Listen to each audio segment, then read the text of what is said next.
Bonjour à tous, je vais vous présenter une petite série de tutoriels pour pouvoir analyser les traces GPS des élèves en course d'orientation et ça sans avoir de montre GPS, uniquement avec un smartphone et un ordinateur. Donc les tutoriels se présentera sur une série de 5 tutoriels. Le premier sur un enregistrement de traces avec un smartphone, ensuite une récupération de la trace sur Internet, ensuite utiliser le logiciel QuickRoute pour exploiter la trace, puis le logiciel OGPS, et puis enfin quelques petits conseils sur l'analyse de traces. Donc tout d'abord pour le smartphone, pour éviter d'avoir acheté des montres qui sont souvent coûteuses, on peut récupérer un smartphone bien sûr qui a le GPS, et l'application qu'on va vous présenter, alors elle s'appelle Endomondo. L'avantage de fonctionner sous Android, Apple et Windows est d'être gratuite. Après, si vous voulez utiliser une autre application, vous pouvez, mais nous on utilise celle-là parce que c'est très facile de récupérer la trace au bon format. Important aussi, selon la nature de vos pratiques pédagogiques, vous n'avez pas besoin d'avoir une carte SIM dans le smartphone pour qu'il fonctionne et pour qu'il enregistre la trace. Donc, on revient rapidement dessus. Pourquoi Endomondo? Parce qu'elle est gratuite, parce qu'on la trouve sur tous les stores, parce que la qualité de l'enregistrement est intéressante, c'est-à-dire que le cadencement des points est assez rapide, parce qu'il y a des applications, le cadencement est trop lent pour exploiter la trace en course d'orientation. Et puis enfin, parce que l'extraction du fichier sous format GPX ou TCX, qui est directement utilisable sur nos deux logiciels, alors que par exemple MyTrax fait une extraction au format KMZ qui ensuite n'est pas directement utilisable avec nos logiciels.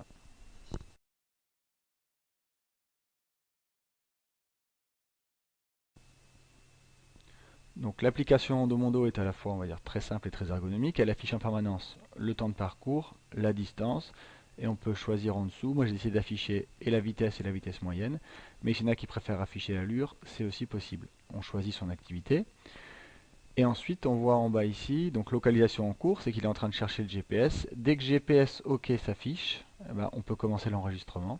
Donc on a pris sa carte au départ du parcours, on n'a plus qu'à appuyer une fois sur Play, et l'enregistrement démarre. Donc la seule chose qui change, c'est que le play se transforme en pause et on voit bien que GPS OK apparaît. On est sûr que l'enregistrement fonctionne. Si en cours, à un moment, on veut faire une petite pause, on peut appuyer sur pause, puis ensuite reprendre l'enregistrement. En CO, il n'y a pas directement d'utilité. Quand je vais arriver à la fin de mon parcours, je vais appuyer d'abord une première fois sur pause. Ça va donc se transformer, voilà, entre un play pour reprendre l'enregistrement ou un stop pour faire un arrêt définitif. Donc là, 4 km 88 pendant 28 minutes à une vitesse moyenne de 10 km/h. Si j'appuie sur stop, il va directement m'afficher le tracé effectué euh, pendant ma course et ensuite me mettre un petit résumé du temps, de la distance, vitesse moyenne, rythme moyen, plein d'informations qui peuvent éventuellement servir immédiatement sur le terrain.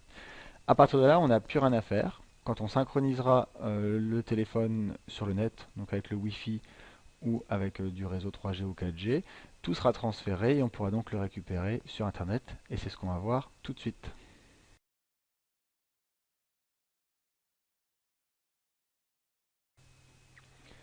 Maintenant que mon enregistrement de traces a été fait avec l'application et que l'application s'est synchronisée sur le net, il ne me reste plus qu'à aller récupérer mon tracé sur le site internet de l'application endomondo.com. Donc je me suis connecté avec mon profil et ensuite on voit voilà, les courses que j'ai réalisées dans la journée qui s'affichent sur l'accueil. Il me suffit de cliquer sur l'une d'entre elles. Voilà mon profil, je prends une des traces. Alors là elle a été faite à vélo mais c'est pas très grave, c'est pour le principe. Donc on retrouve les données qui étaient présentées sur le téléphone à la fin de la course, la distance, le temps, la vitesse moyenne, et ensuite le tracé sur la carte. On a une petite flèche ici d'action, on va cliquer dessus et on n'a plus qu'à cliquer sur exporter la trace. Il nous propose deux formats, un format TCX ou un format GPX. Vous pouvez prendre celui que vous voulez, les deux fonctionnent avec les logiciels. On clique sur exporter et voilà, on a notre trace qui a été récupérée et qui est prête à être exploitée dans un des deux logiciels.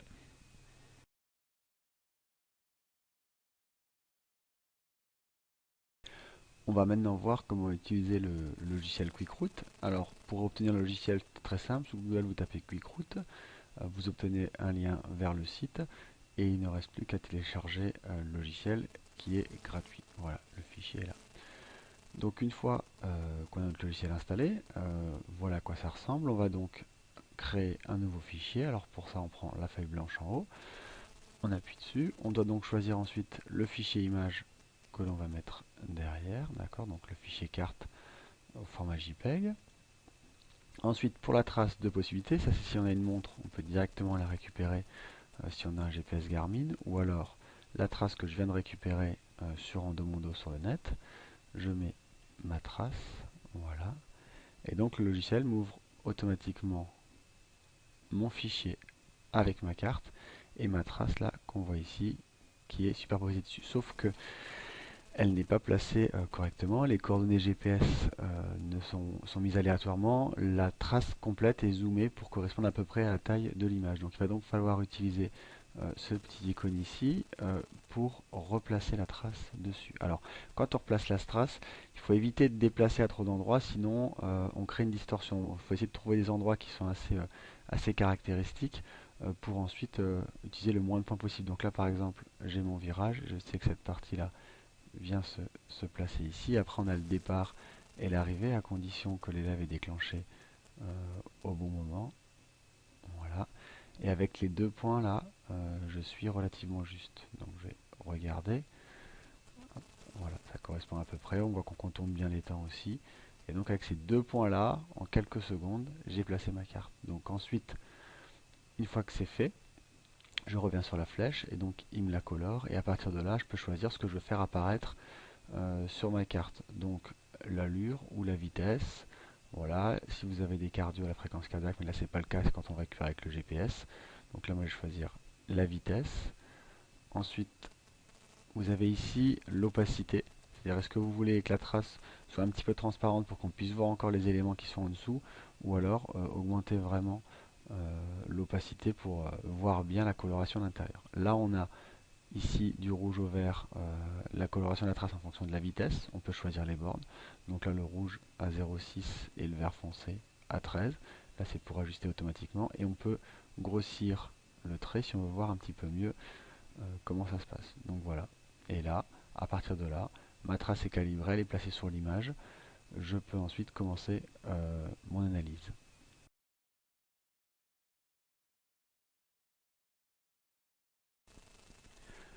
On va maintenant passer au GPS qui permet de faire une version animée, on va dire, pour l'analyse de traces.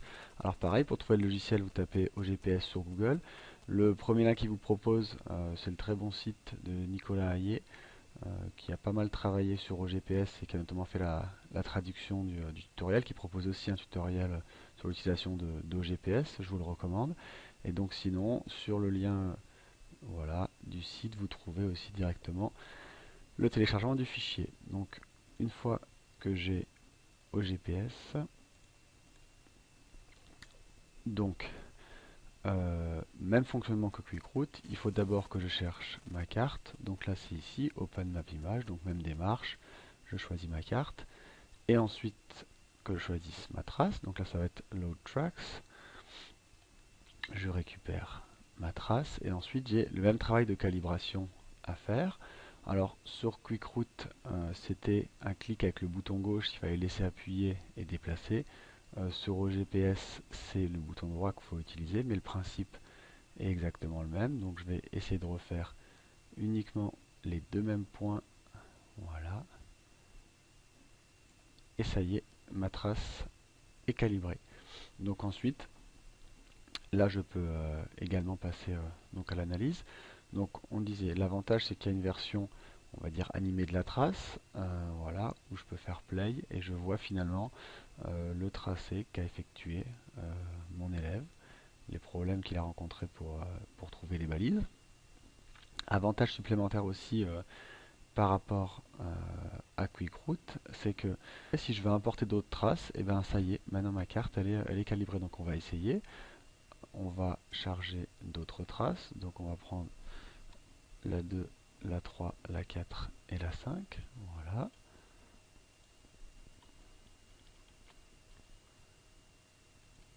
Et donc elles sont rajoutées, on les voit ici, 2, 3, 4, 5. Et maintenant, si on fait un play, on va voir toutes les traces qui partent en même temps et qui effectuent on va dire sensiblement le même parcours. On constate quand même qu'il y a quelques petites imprécisions. On va revenir un peu en arrière, voilà. Notamment sur le virage, on regarde qu'il y en a un qui va être légèrement sur l'étang, un qui va partir légèrement décalé. Ça vient en fait du fait qu'on soit sous couvert dans la forêt, que quelquefois ben, le signal passe pas très bien. Mais globalement, la calibration est pas trop mal faite. On peut aussi choisir, donc ça aussi qui peut être intéressant, de choisir quelle trace on veut diffuser. On peut par exemple n'en diffuser que deux pour pouvoir comparer deux élèves précisément. Ensuite, dernière partie pour l'analyse, vous avez une partie derrière track. Donc quand vous cliquez dessus, ça vous affiche un petit graphique, S étant le départ et F l'arrivée finish, où on voit ensuite les allures, enfin là les vitesses de déplacement de notre orienteur en fonction du temps. On peut choisir donc la vitesse, pareil, l'altitude, voilà, les battements cardiaques, mais là avec le GPS on n'aura rien enregistré non plus. Et ensuite, si je veux faire, on va dire une petite analyse par exemple d'un interposte, pour voir précisément ce qui se passe entre, on va dire, le départ et le 1, je clique avec le bouton droit sur la piste, hop, et je l'emmène jusqu'au 1, et il me dit donc que mon élève a mis 1 minute et 11 secondes pour aller au poste 1, qu'il a parcouru 177 mètres, et qu'en réalité, en ligne droite, il y avait 144 mètres. Voilà. Donc on a deux vitesses de déplacement. La vitesse, on va dire réelle, 8,86, et 7,3 si on rapporte ça à la ligne droite. Donc autant de petits éléments qui permettent d'analyser assez finement le parcours de mon élève.